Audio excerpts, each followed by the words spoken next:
Hey there y'all, welcome to another video where I go to the wiki of various Smash fighters and look at the trivia section, talking about what I think is neat, yada yada. Today we start with Palutena and end with Robin. Also, sorry if my voice sounds off today, my allergies have returned as they usually do and it's not pretty. First off with Palutena, it's mentioned how for her directional air dodges, she doesn't actually disappear for them like she does for her neutral air dodge or her rolls.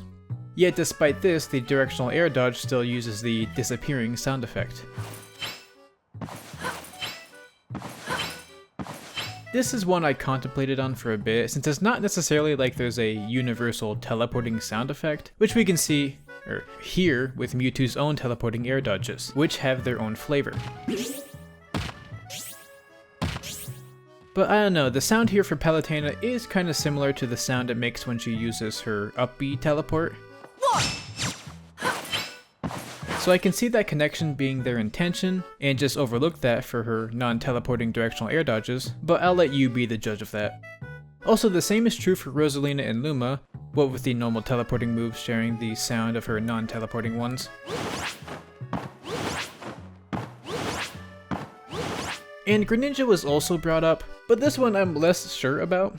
See, the sound effect of the air dodges are different from his roll.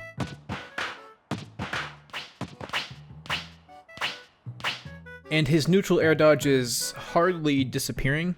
Well, okay, I mean, it is technically disappearing, but it doesn't really last that long, and you might not even notice it on your own, since it occurs for like 6 frames. So I'm not really sure why Greninja was included, but I mean, I guess there you go.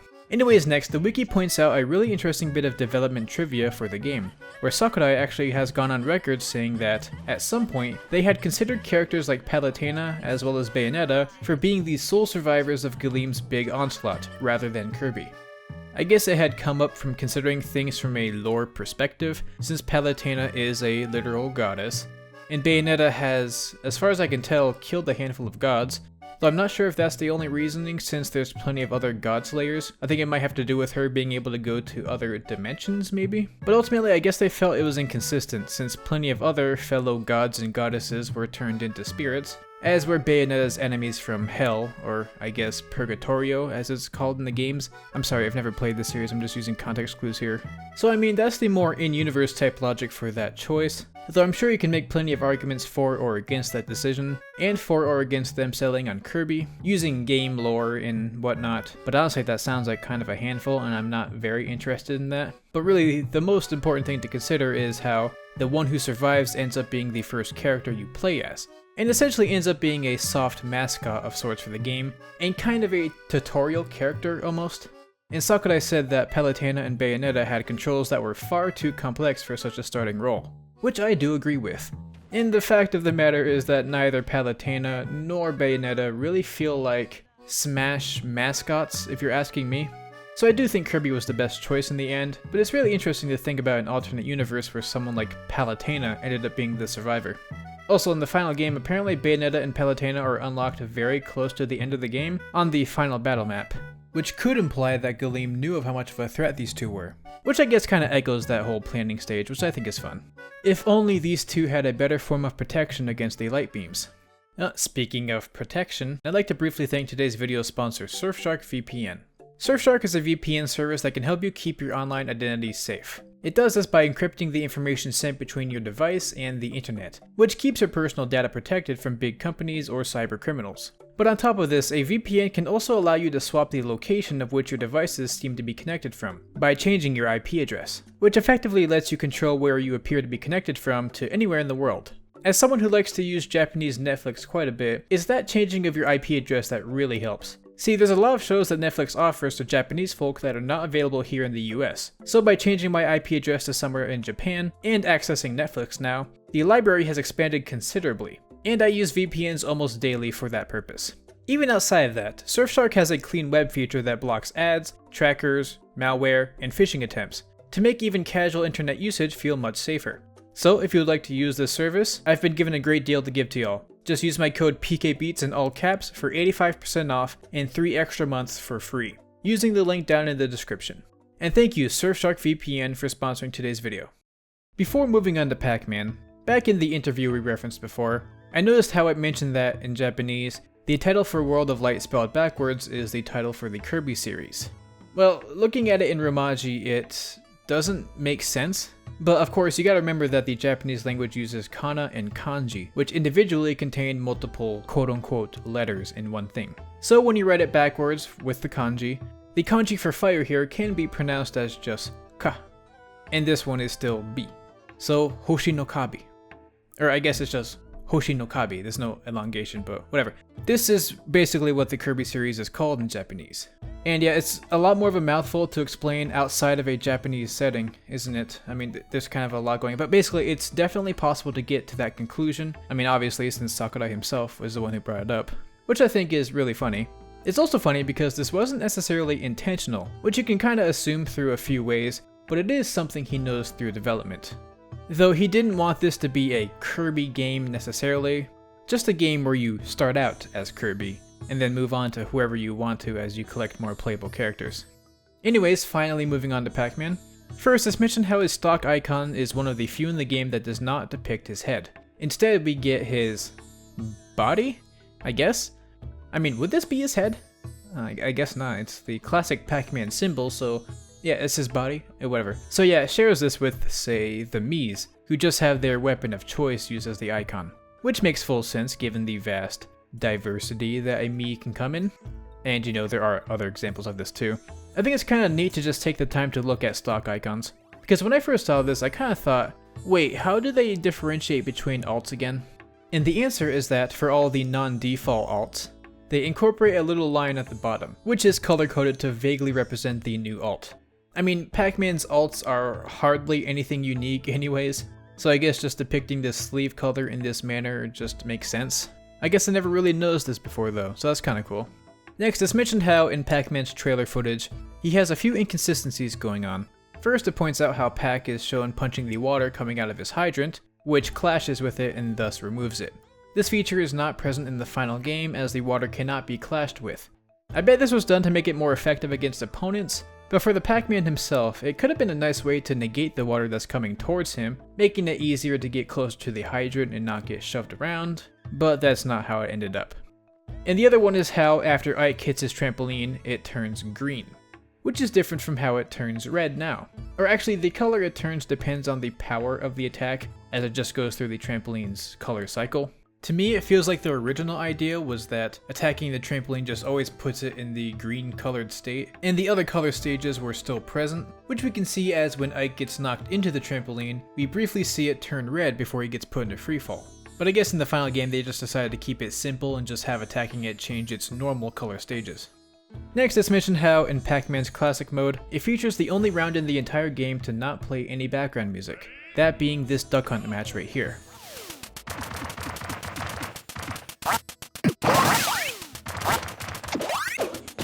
Yes, I have background music on for this test. You can tell there's no music because at the beginning of the match, no music title is shown off in the top left corner of the screen, like is done for every other round. If I had to guess why that's the case, it's because Pac-Man's rounds tended to use more of the retro sounding music, as we can hear here. And I guess there's just not a true to form retro sounding Duck Hunt song because, well, I guess Duck Hunt didn't really have any music, did it, outside of the opening jingle.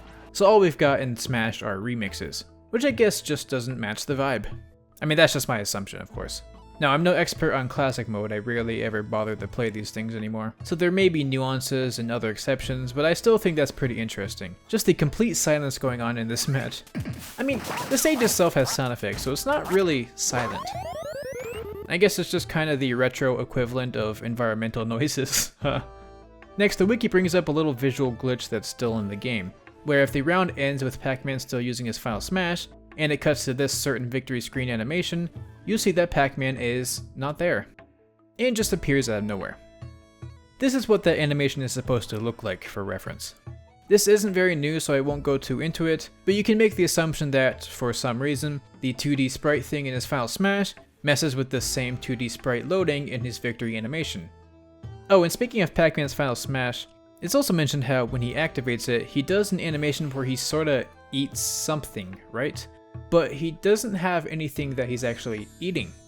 In Smash 4, his final smash had him eat a super pellet or whatever, which is what made him all big and stuff. But I guess they changed their minds on how Pac-Man activates his final smash going into this game, so there's no power pellet of any kind here. And yet Pac-Man still makes a clear eating motion. I mean, there's a lot of lights in here, so maybe there's something in there he's eating, but I don't know, I still don't think it really looks right. He's just kinda eating air. And lastly for Pac-Man, the wiki points out how his forward air deals exactly 7.65%, which is supposedly an Easter egg, since if you take 765 and do some Japanese number pun magic to it, you can get Na-mu-ko, or Namko. No idea if this is actually an Easter egg or just a coincidence, but yeah. Also, this is of course measuring it with base damage values, that being a full hop aerial in a non-1v1 setting with no scaling, as the 1v1 damage boost and the short hop damage decrease, and of course scaling, are all multipliers added onto the base value. And since I'm already over-explaining things, we can confirm with some reasonable confidence that this damage does 7.65% exactly, as if you use it 10 times in a row, no scaling, you get exactly 76.5%. Yes, I could have just had someone look into the code of the game to confirm that for me, but that's too easy. Anyways, moving on to our last character, Robin. First, the wiki brings up a recently discovered oversight with Robin involving tripping. Let's use a usually guaranteed form of tripping, like Kazuya's Stature Smash. So yeah, normally this move always trips its opponents, assuming you know they're grounded and not shielding and stuff. But if Robin uses Thoron at any point during that life, it now becomes impossible to trip him. And I performed several tests, both with how many times I used Thoron, using the other electric-based spells, using other spells in general, and ultimately, what's happening here is that if you use Thoron once at all, even if it gets interrupted, Robin gets put into this odd state where he cannot be tripped. This lasts as long as his stock does, so you know once he gets KO'd, his trippability gets refreshed. But all it takes is one more Thoron to get this to happen once again. And as you can expect, this also works for moves that have a chance to trip, like DK's down tilt for example, which makes the effect pretty widespread. Like, I'm not too caught up on the meta, I'm not sure how influential tripping is for some characters, guaranteed or not, but this seems like a pretty major oversight that, I'd think, really affects some characters' abilities to perform combos. I imagine Kazuya being the most affected, but you know. There are exceptions to this, of course. Some good examples would be the banana peel, which is good news for Diddy Kong since that's like pretty important for him. And there's also Wario's uncharged waft, which is also super crazy important for him I think. But then you might ask, why are these exceptions if moves like Kazuya's Stature Smash don't work, despite normally being a 100% trip chance? That's because these two moves don't necessarily trip, but rather use what is called the slip effect. The way I understand it is that the slip effect just sorta forces a trip, rather than working with any percentage chances. It's still kinda hard to explain too much because I don't really know why Thoron causes Robin to avoid all normal trip effects anyways, regardless of the success rate, but I guess the slip effect is still able to override that. Also, I just kinda want to briefly mention that this was pretty recently shown off, at least as far as I've seen, and I first saw it on Twitter by Archmage, about a month ago, which the wiki actually cites as evidence for that prompt. At some point I was going to use this for a random facts video, but since it made its way onto the wiki, I figured I might as well cover it here. But I still wanted to sort of give credit to the source like I normally do. Oh, and there's an interesting test on top of this. What about Kirby? Since he can also use Thoron. And if Kirby uses Thoron through his copy ability, he too will attain the same weird trip immunity. And the same rules apply, where it goes away after he loses his stock. Additionally, the effect sticks around even if you cancel out the copy ability. It seems that merely using Thoron once in a life is what causes it to stick around, which I find incredibly interesting and potentially viable for Robin. So if you're ever up against a Kazuya, be sure to counterpick Robin for him. That's the big takeaway from this video. If anyone has any ideas as to why this happens, feel free to voice your thoughts in the comments down below, but for now I'll leave it there and move on. Next, let's mention how both Robin's thigh armor and leg warmers on his boots completely vanish when looked at from the inside, which we can see here and here. And this is the case for both genders.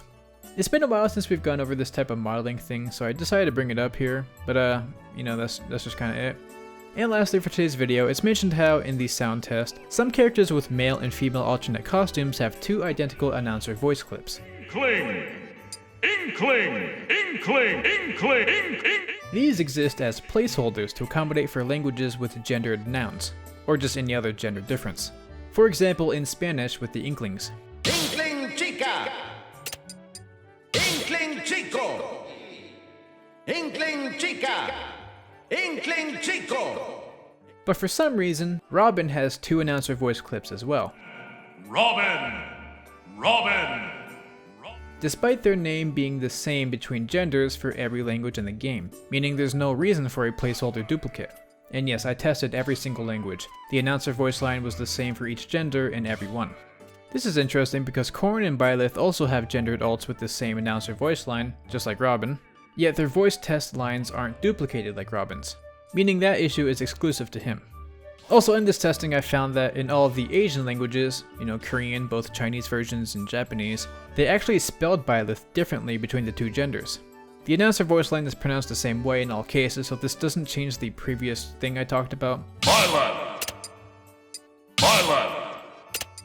I just thought it was pretty neat to point out. I have no experience in the other languages, but looking at the Japanese version, I can tell that it goes from bereto to beresu, with the to and su being different. Technically, this difference is just 2 ways to approach pronouncing the th sound in English, which is why the announcer voice line stays the same. I did a little research and it seems they may have created that differentiation because the to ending sounds more masculine and the su sounding sounds more feminine, but the name itself still references the same thing in demonology. So I imagine that these other languages follow a similar logic, which I think is super interesting. If there's more nuances to that, again, please let me know down in the comments. Otherwise, I think I'm going to end the video there. Hope y'all enjoyed things today. I love any video where I can use even a small, tiny ounce of my Japanese studying, and I thought the content today was really cool. I do love this series, honestly. Also, yeah, sorry if my voice sounds off or anything. These allergies have been harassing me for like the past week or 2. So no, I am not depressed or anything, okay? I know people like to leave comments like that sometimes. Which, I mean, I appreciate you trying to look out for me, but Oh, and the day this video is uploading is actually my birthday. So be sure to leave lots and lots of very nice and kind and heartful comments. I'm turning 22, in case you're curious. Not exactly an interesting age, but it's something, whatever. So with that, I'd like to thank my patrons Raighne, Skully, Sylvion700, Burbo, SickanDaDank, and everyone else for their support. Stay casual, and I'll see y'all later.